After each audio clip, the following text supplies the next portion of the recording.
Praise the Lord, everybody. Let everything that has breath praise ye the Lord. Hello, everyone. Thank you for joining. We are taking a deep dive into the book of Psalm. We're looking at Psalm 34, the 34th Psalm. We are digging into the Psalm 34. Praise to the Lord. And we're going to read it, and then we will discuss it. So I am going to read from the King James Version, Psalms 34, praise to the Lord. And this is a psalm of David when he changed his behavior before Abimelech, who drove him away, and he departed. So let's go ahead. Make sure you have your Bibles. Make sure you have liked and you have shared. You've hit the subscribe button. You've done all of those things. So let's get started. I will bless the Lord at all times. His praise shall continually be in my mouth.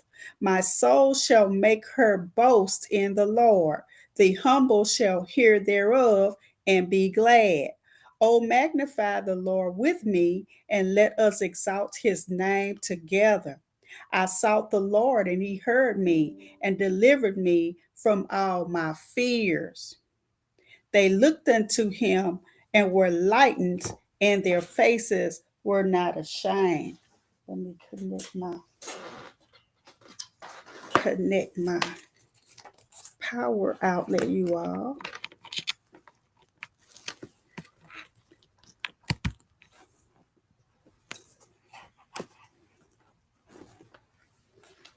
And make sure it is cooked up.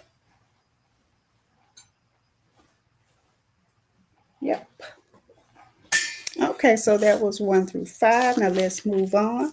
Verse 6, this poor man cried, and the Lord heard him and saved him out of all his troubles.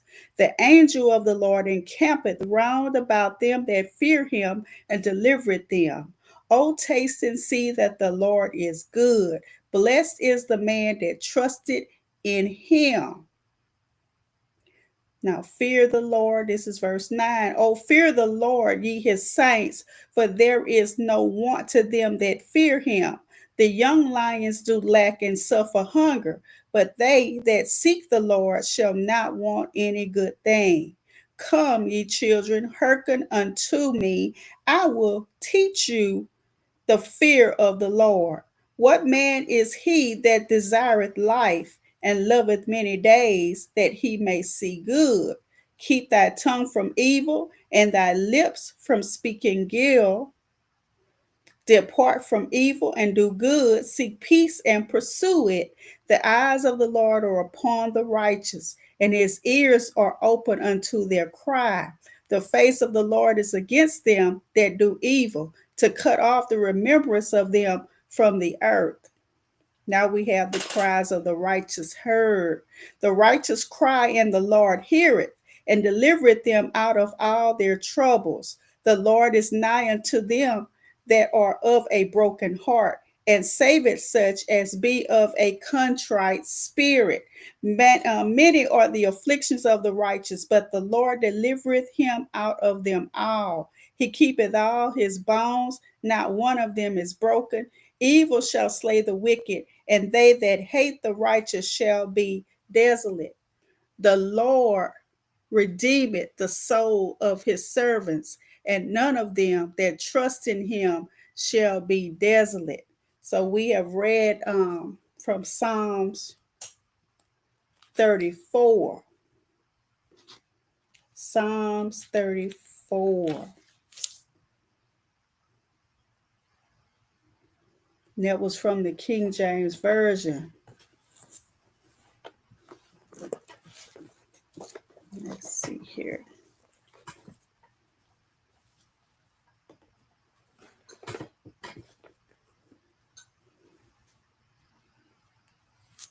So why did David call himself this poor man?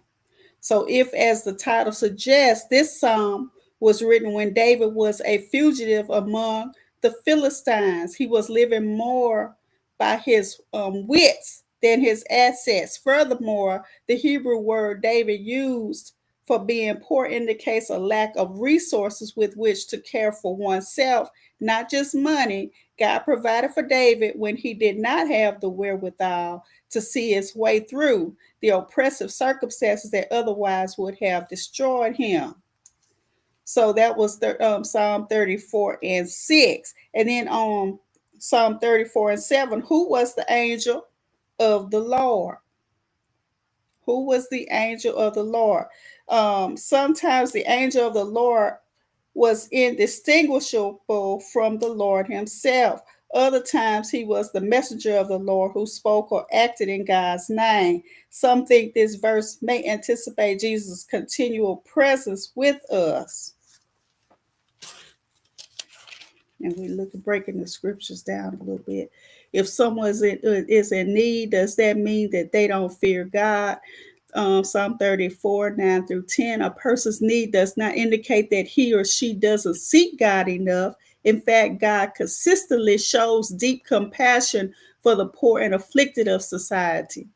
David's statement is intended as a general principle of God's care and provision, not as an absolute guarantee for every situation.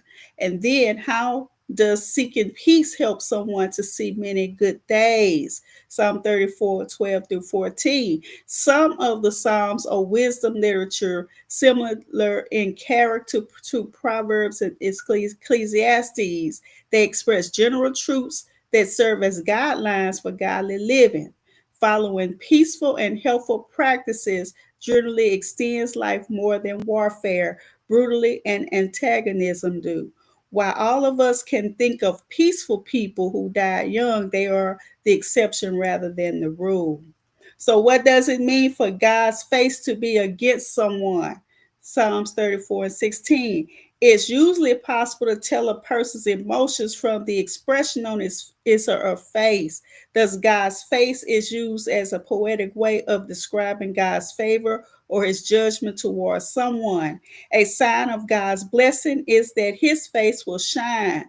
A sign of God's displeasure and judgment is that his face is against or hidden from someone. And then, does God help us out of all our trouble? Psalms 34 and 17. Not exactly, as life's sorrows and heartaches easily demonstrate. The Lord does not promise to remove our difficulties so much as to see us through them. God can use even trouble to accomplish his purposes. Jesus was made perfect through what he suffered. With God's help, troubles can mature us. The bottom line is that God changes something. If he doesn't change our troubles, then he changes us. Wow. And what does it mean that God rescues his servants? Psalm 34 and 22. David was expressing his confidence that God will rescue and save his servants from their many troubles. This rescue may not happen right away or even in this lifetime, but as New Testament believers know even better than David did, in heaven, God will wipe away all our tears. So we have just kind of answered a few questions about Psalms 34. So let's see here. Let's go a little deeper. Psalms 34. So we're doing a summary. Now we'll do a quick summary and our few keys from Psalms 34. So verse 1 through 3, and this is the NIV version.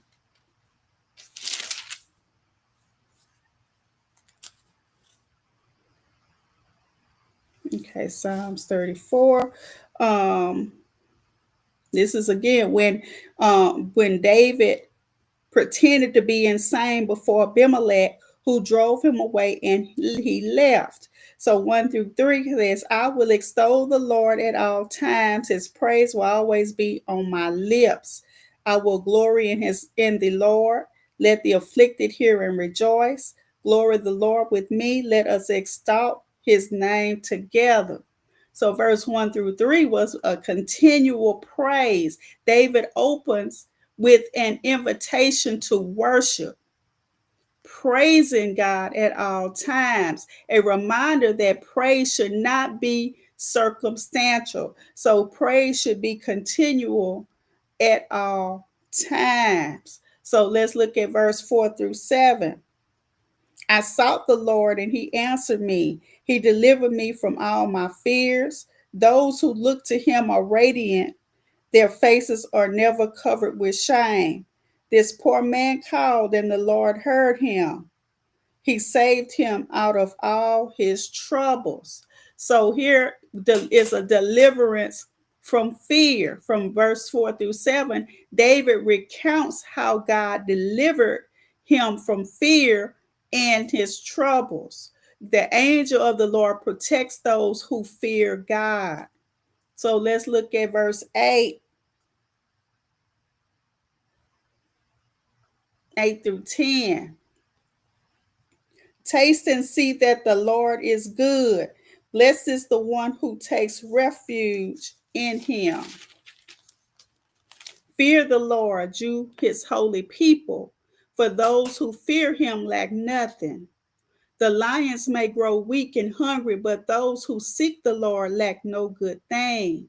So that was verse 8 through 10. This is an invitation to personally experience God's goodness and provision. Trust leads to satisfaction. So let's look at verse 11 through 14. Come, my children, listen to me. I will teach you the fear of the Lord. Whoever of you loves life and desires to see many good days, keep your tongue from evil and your lips from telling lies. Turn from evil and do good. Seek peace and pursue it. So David teaches what it means to fear the Lord. Guard your speech, turn from evil, do good, and speak peace. So let's look at verse 15 through 22. The eyes of the Lord are on the righteous, and his ears are attentive to their cry. But the face of the Lord is against those who do evil, to blot out their name from the earth. The righteous cry out, and the Lord hears them. He delivers them from all their troubles. The Lord is close to the brokenhearted and saves those who are crushed in spirit. The righteous person may have many troubles, but the Lord delivers him from them all. He protects all his bones, not one of them will be broken. Evil will slay the wicked. The foes of the righteous will be condemned. The Lord will rescue his servants. No one who takes refuge in him will be condemned. So the Lord sees and hears the righteous, draws near to the brokenhearted, and promises deliverance even in affliction. So glory be to God. So we have just looked at Psalms 34. Psalms 34. Psalms 34. So let's look at a declaration real quick from verse 1 through 3. Praise and worship.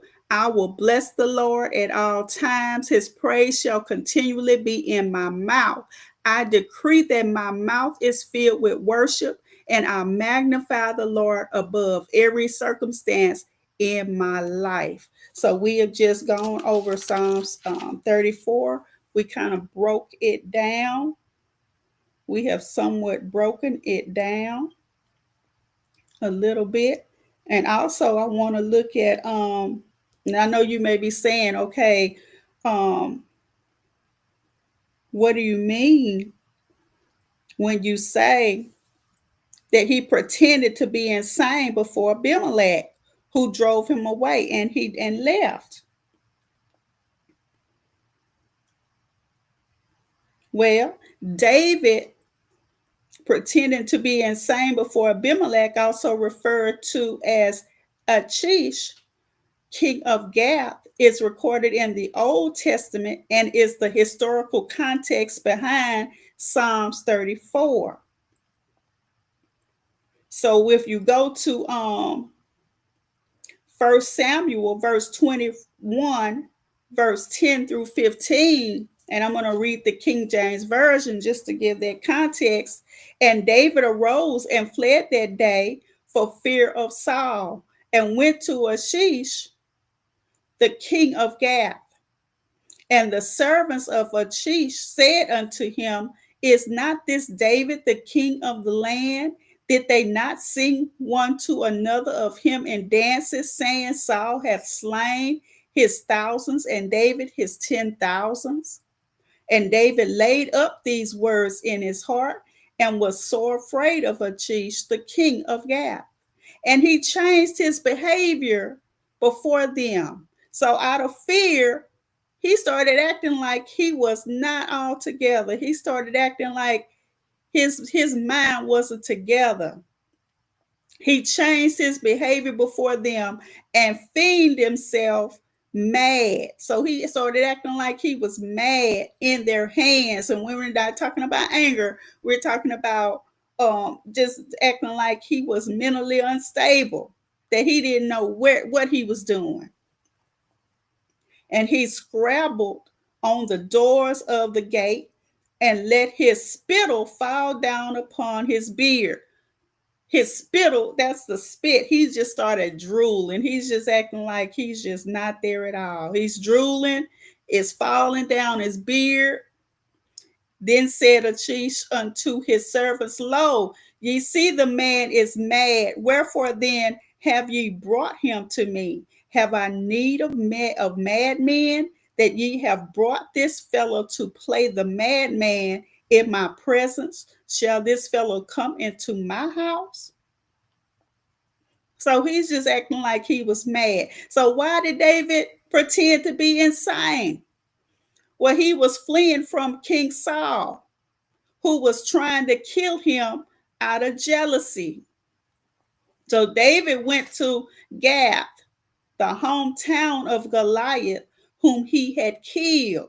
So he had killed Goliath there.